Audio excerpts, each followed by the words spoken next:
Comment sécuriser notre registry privé Docker? Avec l'utilisation croissante des microservices, il est important pour les entreprises de mettre en œuvre un certain nombre de stratégies pour sécuriser au maximum leur hébergeur d'images. On peut avoir de l'Arbor, de l'Artifactory, du Nexus et plein d'autres solutions qui existent sur le marché. Mais il est également important de penser à comment sécuriser ces solutions-là, soit en activant des options particulières dans ces registries ou alors en installant des outils tierces qui vont permettre d'accroître la sécurité. On se rend compte que les entreprises utilisent globalement des clusters Kubernetes pour pouvoir déployer leur application. Ça veut donc dire qu'à un moment donné, il faudrait que le cluster Kubernetes puisse se connecter à la registrie et récupérer les images. Donc ça veut dire que le gestionnaire d'artefacts devient globalement une plateforme tournante très importante dans la gestion de notre écosystème d'images, donc de microservices.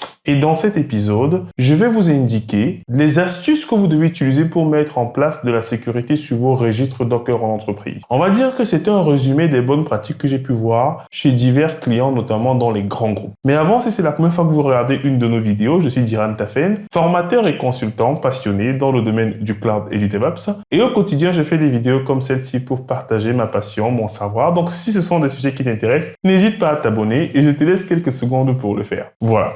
Donc les amis, on va parler aujourd'hui des astuces qui vont nous permettre de sécuriser notre registre. Alors, ce sont des thématiques ou alors ce sont des solutions qui sont globales. On ne va pas se focaliser sur un outil de registrie particulier. Non, on va essayer d'aller dans la généralité. Le premier élément à mettre en place, c'est déjà une connexion SSL. On ne le dira jamais assez. Dès que vous livrez un service en entreprise, il faut absolument le sécuriser via un certificat. Et dans ce sens-là, vous avez diverses solutions. Moi, je recommande toujours de mettre un load balancer devant pour assurer ne serait-ce que la haute disponibilité de votre registry. Donc, n'hésitez pas à mettre effectivement en place un certificat. Vous pouvez le faire porter par un Nginx proxy, un HA proxy ou toute autre solution de load balancing. Ça peut être un outil comme Trafic. Donc, c'est à vous de voir. Mais déjà, le premier niveau, c'est de mettre en place un certificat SSL pour sécuriser la connexion et indiquer effectivement à vos utilisateurs de se connecter à la registry via notamment le HTTPS et pas le HTTP. Je vois encore trop de clients qui font cette erreur-là.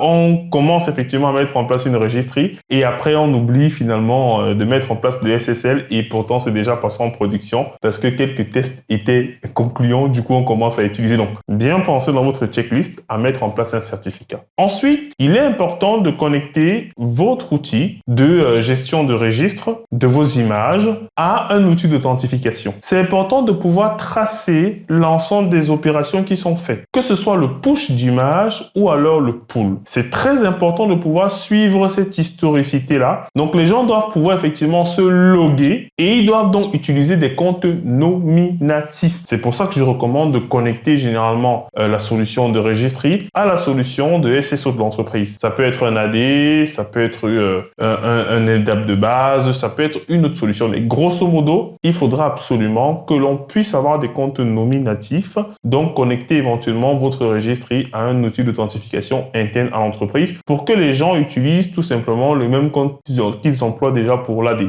Donc, deuxième élément, vous devez penser à mettre en place un système d'authentification centralisé. Troisième élément, et non des moindres, vous devez penser à mettre en place un outil qui va permettre de scanner les vulnérabilités. C'est fondamental, les amis, parce que souvent, vous avez des personnes qui vont builder des images et ils vont utiliser des bibliothèques et des librairies qui ne sont plus d'actualité. Ainsi, lorsqu'ils vont publier leur image, après 2 mois, cette image, en fait, il y aura potentiellement des vulnérabilités qui auraient été découvertes. Donc, c'est important de connecter votre registry à un système de scanning de vulnérabilités. Vous avez Claire, vous avez Snyk, vous avez Aquasec. Donc, vous avez plein de solutions qui vous permettent en effet de scanner en temps réel les vulnérabilités de vos images sur votre registry. Donc, le troisième élément, c'est de penser à mettre en place un système de scanning. Et ensuite, le quatrième élément, alors, il est un peu plus complexe et j'ai rarement eu l'occasion de le voir mettre en place vraiment dans les entreprises. Mais chez les clients où j'ai vu effectivement ça en place, c'était super en termes de sécurité. C'est notamment le principe de signature d'image. Lorsque je produis une image Docker, ce que je peux faire, comme un commit Git, je peux décider de signer en fait le tag de cette image-là. Donc par exemple, je viens de produire la V1.0, je peux décider en fait de signer ce tag V1.0 avec effectivement la clé que j'ai. Et ensuite, je publie cette image-là.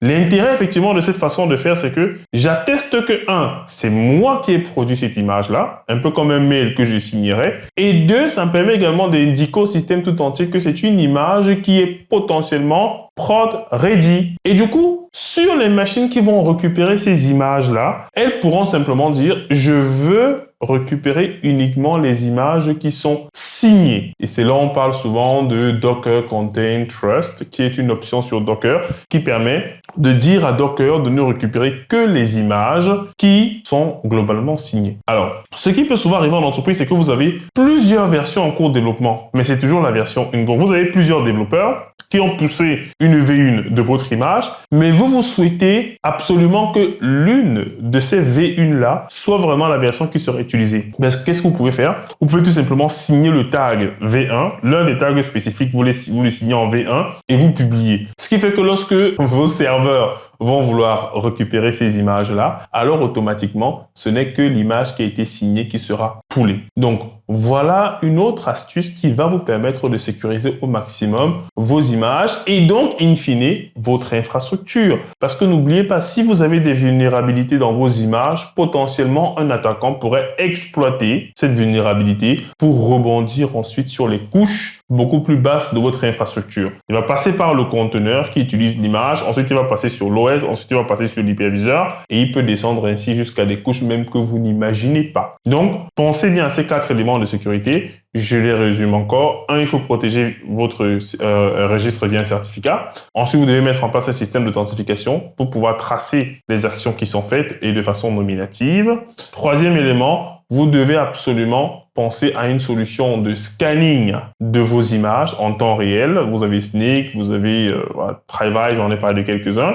Et 4e élément, si vous le pouvez, mettez en place un système de signature d'image qui permet de garantir l'authenticité de l'image qui est utilisée. Et ça permet également de garantir que les images qui seront prises sont bien des images qui sont souhaitées et voulues en production parce qu'effectivement, elles ont la signature qui va bien. En tout cas, elles ont été signées par une autorité de confiance qui peut être l'administrateur, etc. Donc, voilà ce que je voulais partager avec vous, les amis. Si cette vidéo vous a paru intéressante, n'hésitez pas à nous le faire savoir dans les commentaires, à nous laisser également vos avis. Et si vous avez des sujets que vous souhaitez que j'aborde, n'hésitez pas également à les mettre en commentaire. C'était Diran Tafin, votre formateur passionné, et je vous invite à vous abonner massivement à cette chaîne YouTube. On a besoin de votre soutien. À très bientôt.